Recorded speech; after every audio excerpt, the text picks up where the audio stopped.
kalau teman-teman Indramayu merayakan sahabat Pram di Landrat, oh itu sudah tepat sekali. Saya nggak tahu teman-teman sadar apa tidak gitu memilih Landrat itu. Kalian dibimbing oleh apa gitu? Ini di luar, sebetulnya di luar skenario sebetulnya. Dibimbing kalian harus menyelenggarakannya di Landrat Indramayu. Itu yang pertama. Yang kedua yang ingin saya sampaikan adalah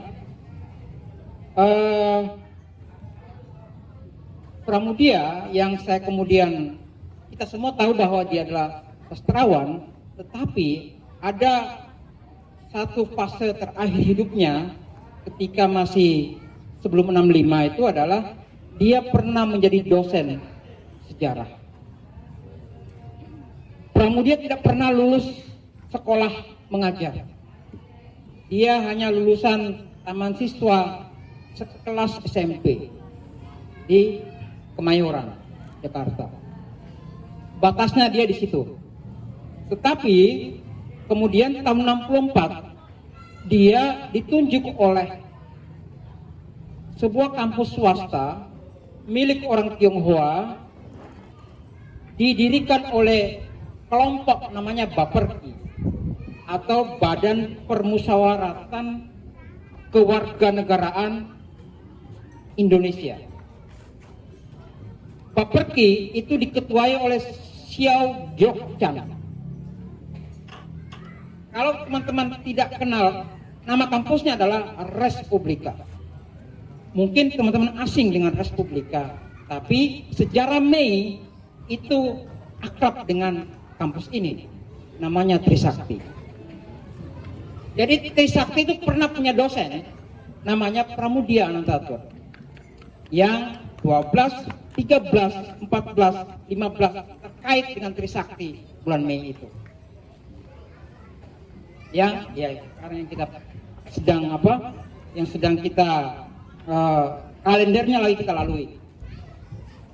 Jadi tahun 64 Pram itu ditunjuk menjadi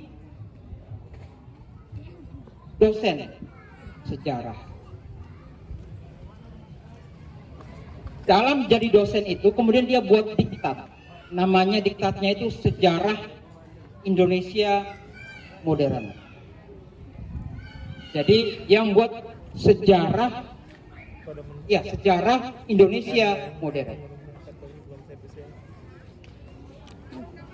Sebelum teman-teman mengenal karya Pram yang ditulis di Pulau Buru, sejatinya itu adalah kata Pak Eka, karya Pram penuh dengan data. Fase ini adalah fase pengumpulan data itu. Ketika dia menjadi dosen sejarah. Jadi judul diktatnya itu adalah Sejarah Indonesia Modern. Dia khusus pengampu mahasiswa semester 1 dan semester 2. Jadi Pram itu selain kita kenal sebagai sastrawan, ada fase hidupnya menjadi dosen di Trisakti atau Respublika. Apa yang diajarkan Pram? Yang diajarkan Pram adalah bagaimana kita mesti punya wawasan sejarah. Tanpa wawasan sejarah, ya kita akan mengulangi kesalahan-kesalahan yang lama.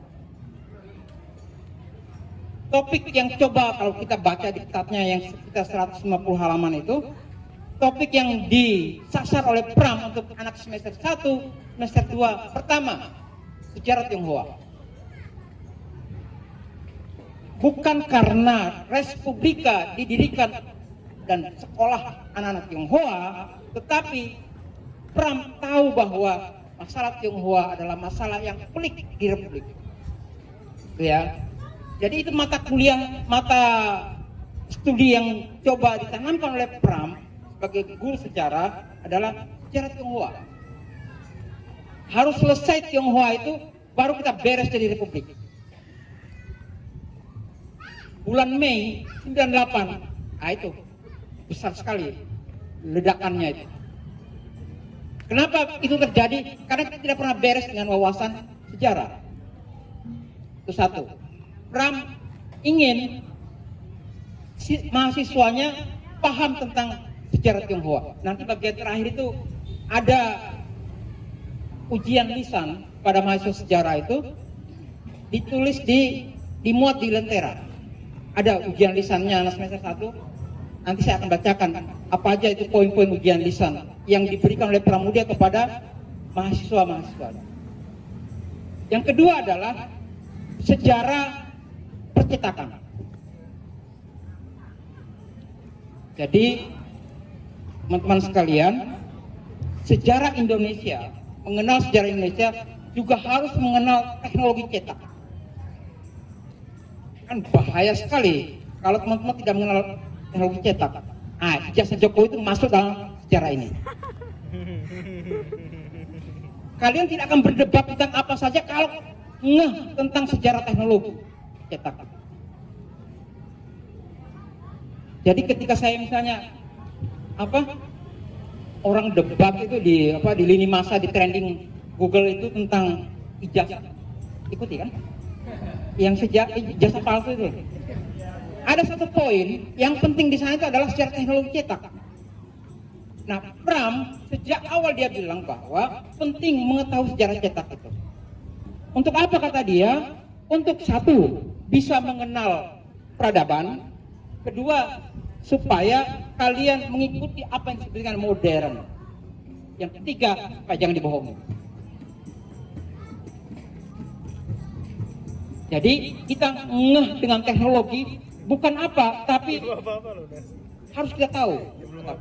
Maka sejarah cetak atau sejarah pers Indonesia itu dia tanamkan kepada mahasiswa semester 1, semester 2. Yang ketiga adalah pelajari militer, terutama militer Hindia Belanda dalam diktatnya itu sejarah tentara Hindia Belanda. Dari mempelajari militer itu, dia kemudian menemukan tesis bahwa Hindia Belanda itu kalah oleh lawan-lawannya dari Eropa, kan dikalahkan oleh Inggris. Kan? Kenapa? Karena dia tidak memperkuat lautnya. Ini tesisnya dia itu. Dari ketika dia menjadi dosen sejarah. Arus balik, tesis itu ada di situ. Jadi kalau kalian baca arus balik, sebetulnya itu adalah diktatnya Pram ketika dia jadi dosen. Indonesia itu dikelilingi oleh pulau, laut. Kalau situasi regionalnya seperti itu, maka yang kamu perkuat lautnya, bukan daratnya. Kesalahan Hindia Belanda itu sehingga dia kalah. Ini diulangi oleh Soekarno dan Orde Baru. Pram yakin dengan itu karena ada datanya dia. Karena dia mengajari mahasiswanya tentang militer. Jadi yang kita perkuat bukan angkatan darat, kata dia, tapi angkatan laut. Karena kalau memperkuat angkatan darat, kita akan terus-menerus saling baku hantam di dalam. Nggak kemana-mana kita. Menjaga kedaulatan enggak, tapi kita saling baku hantam. Nah, sekarang kita lihat apa hasilnya kemudian. Angkatan laut kita tidak pernah beres. Semua perlengkapannya itu perlengkapan sudah kapal-kapal lautnya itu kapal-kapal rongsokan semua itu. Jadi ketika ada Cina misalnya menyerang itu udah habislah kita ini kan. Kan ujiannya kemarin 2000 berapa itu. Ketika nelayan-nelayan Cina itu ada di Natuna itu. Itu ujiannya itu. Pram bilang bahwa perkuat angkatan laut. Dari mana tesis itu muncul? Dari pelajaran sejarah angkatan pertama dan angkatan kedua mahasiswa Trisakti. Itu yang ketiga. Yang keempat, pelajari pergerakan nasional. Pergerakan nasional itu apa? Ya Budi Utomo, gitu. Itu yang ada di diktatnya Budi Utomo. Nah, saat mempelajari Budi Utomo itulah tiba-tiba keluar data tentang Tirto Adi Suryo itu. Jadi Tirto Adisuryo itu ditemukan dia, bukan disengaja, ditemukan ketika dia meriset tentang sejarah Budi Utomo. Jadi yang di buku Sang Pemula itu ada Tirto Adisuryo itu yang kemudian dianggap sebagai karakter Mingke itu adalah tokoh itu. Sejatinya itu adalah tokoh yang ditemukan ketika dia lagi mengajari tentang sejarah pergerakan nasional, kebangkitan nasional 1908. Semua riset itu pernah dia muat di Lentera. Lentera itu adalah sebuah lembar kebudayaan yang terbit setiap hari Jumat di Koran Bintang Timur. Dan yang menarik adalah ketika dia memberikan tugas kepada mahasiswa sejarah itu, nah beberapa artikel yang menarik kemudian dia terbitkan di lembar Lentera. Jadi itu adalah bahan-bahan diktat yang diberikan oleh Pramudia kepada mahasiswanya semester 1 dan semester 2. Apa isi sebetulnya yang diajari oleh Pram secara konkret? Nah, saya menemukan di Harian Lentera setengah halaman tentang ujiannya dengan mahasiswa ujian lisan. Jadi mahasiswa misalnya ujian musim ujian gitu kan, satu-satu dipanggil menghadap Pram untuk ujian. Contoh ujiannya begini. Judulnya itu ujian lisan sejarah modern. Anda bisa bayangkan semester 1 loh ini. Ujiannya, pertanyaannya kayak gini, contoh ya.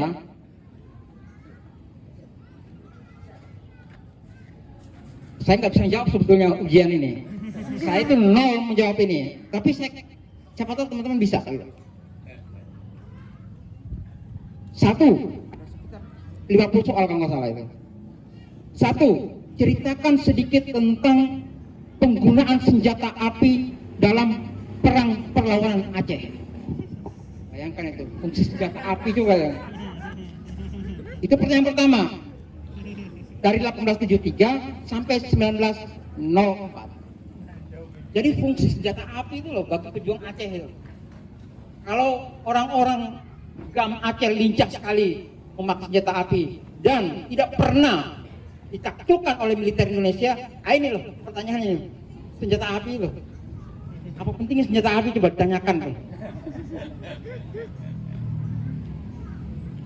2. Karena dalam peperangan kolonial dan perlawanan kedua belah pihak telah mempergunakan senjata api, apakah sebabnya perlawanan terhadap penjajah toh masih juga dapat dipatahkan? Jadi kalau Pak Eka ngomong tentang Aceh, dia masuk dalam ujian sebetulnya oleh Pram itu tentang Aceh. Gitu. Pertanyaan nomor 3, kapan kira-kira orang Indonesia untuk pertama kali menggunakan senjata api dalam peperangannya? Jadi apa penting senjata api bagi Pram coba ya? Ya, teknologi loh itu, teknologi perang itu. Pertanyaan nomor 4, ceritakan sedikit tentang politik etik. Biasa kalau ini. Nomor 5, sebutkan beberapa tokohnya. Dan nomor 6, apa semboyan kaum etik? Itu ujian bagian A gitu. Nah, udah pusing situ kan. Masuk ke B. Nah, ini yang menarik, B ini ya. Coba pertanyaannya ya. Kapan Lee Kyung Ho lahir? Siapa tokoh ini coba? Ini kan spesifik sekali tuh teman-teman sekalian kan. Lim Kim Ho. Siapakah tokoh ini ya? Kapan dia meninggal? Sebetulnya pertanyaan Wikipedia kalau sekarang kan. Tapi ini kan sejarah lisan. Kamu nggak bisa melihat ensiklopedia kan? Kamu berhadapan dengan Pram. Karena tadi itu ada dalam diktatnya dia. Apa jasanya? Kan? Apa usahanya untuk menertibkan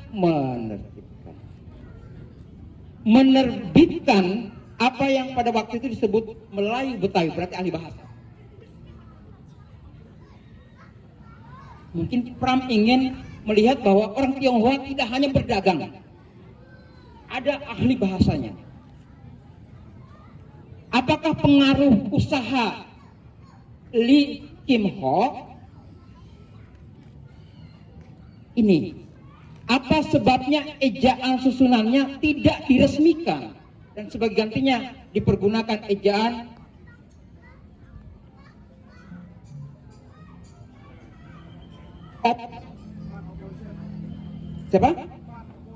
Ophausen. Jadi kenapa diambil Ophausen dan dilupakan Lee Kim Ho? Jadi ini sebenarnya pertanyaan bahasa gitu. Jadi ada tokoh seperti ini ternyata di dalam sejarah Tionghoa. Bukan hanya mereka tukang dagang atau dalam tahun 50 disebut Alibaba itu. No? Jadi orang Tionghoa jangan dipandang sebagai binatang ekonomi ya. Mereka ahli bahasa ada. Makanya ujian lisannya ada ini. Bukan karena Pram mengajar di Trisakti, itu adalah sekolah swasta orang Tionghoa. Tetapi ini penting bagi Republik. Dan Pram mempertaruhkan ini dengan penjara. Ya, kan di penjara dia tahun 61 itu. Gara-gara membela Tionghoa ini. 1 tahun di Cipinang. Gara-gara membela Tionghoa ini. Jadi bukan karena dia ngajar di sekolah swasta Tionghoa, kemudian ujian lisan ini tentang Tionghoa, enggak. Ini tentang Republik. Dalam hal ini bahasa. Nah, itu pertanyaan B gitu kan. Kemudian besok harinya ujian lagi kan. Di samping PI atau Perhimpunan Indonesia yang berarti Pemuda Indonesia, sebuah organisasi pemuda di bawah PNI pada tahun 20-an, ada 2 organisasi lain yang juga disingkat PI. Apakah itu? Teman-teman sekalian, ini bukan ujian tulisan ya, ini ujian lisan dalam berhadapan dengan Pram. Wajahnya kayak gitu. Ya, berhadapan dengan Pram, gila itu. Nama mahasiswa itu adalah Lo Po Nio. Nah itu, mahasiswa Fakultas Sastra Universitas Bapeki. Jadi ini pengalaman dari Lo Po Nio. Dan tulisan Lo ini ini kan 1 halaman tuh ini. Ada di samping ujiannya itu, artikelnya dia. Ini pertanyaannya adalah sekitar 50. Sebentar, yang terakhir saya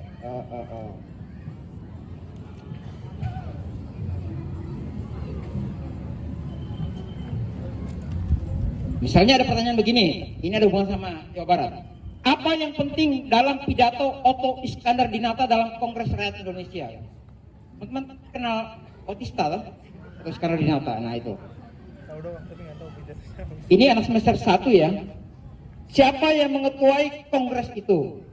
Pada pokoknya apa yang diperbincangkan dalam kongres itu? Kalau teman-teman tidak memahami kronik Indonesia, nggak dapat ini. Nggak ketemu.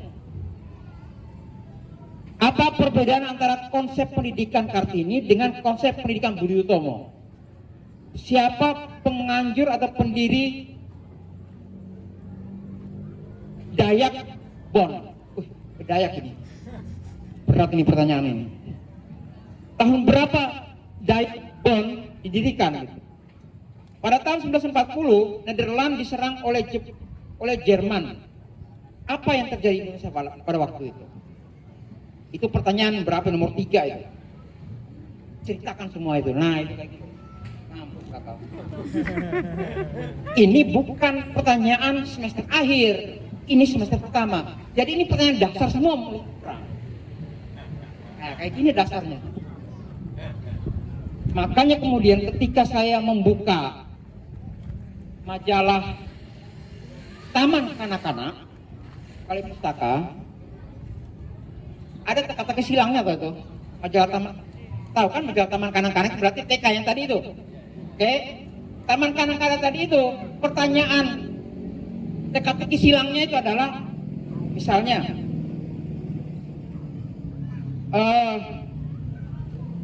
nama kabupaten yang ada di Jawa Timur. Nah kayak gitu loh pertanyaannya. Kayak gitu. Nah, itu pertanyaan untuk anak TK. Ada 10 pertanyaan itu. Kota penghasil berlian di Kalimantan itu loh. Itu pertanyaan TK gitu. Kualitasnya begitu maunya. Hah?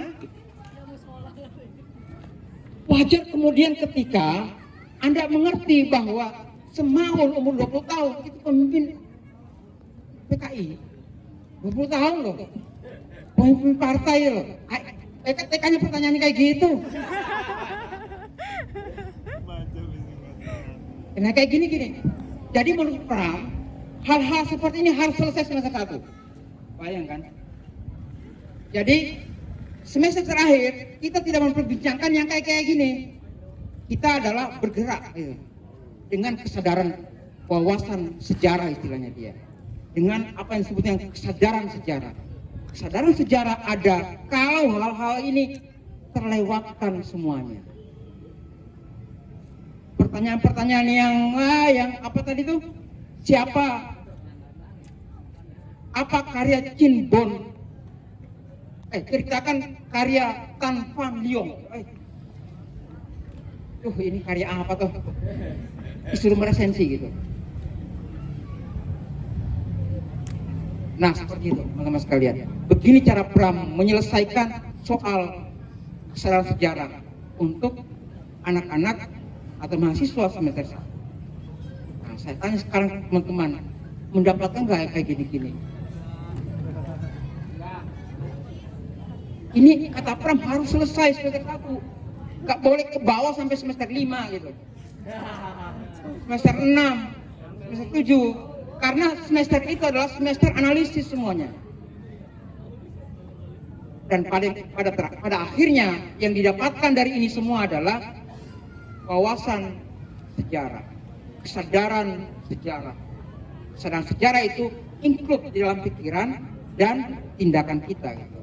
Karena kita tidak selesai dalam kesadaran sejarah itu, maka hal-hal dasar itu kita ulangi terus-menerus. Misalnya membenci orang Tionghoa. Kita dimanipulasi dengan Tionghoa itu oleh orang-orang yang ngambil keuntungan dengan itu. Kenapa? Karena nggak selesai dengan sejarah itu. Nah, Pram menginginkan itu dan sejarah Tionghoa kita busuk. Itu toh? Kan nggak pernah diajari di PSPB dulu. Sekarang apa tuh? Sekarang kalau pelajaran sejarah itu PPKN misalnya, ada nggak pelajaran Tionghoa? Nggak ada, karena dia akan menjadi korban dari politik. Dia akan dimakan tiap hari oleh politik itu. Tionghoa itu. Padahal Pram bilang bahwa mereka penting dipelajari. Tionghoa dan Arab. Nah itu dia. Saya kira ada beberapa pertanyaan tentang Arab di sini. Dua bangsa itu yang terus-menerus diombang-ambingkan oleh sejarah. Saya kira itu dulu Mbak Linda ya. Makasih.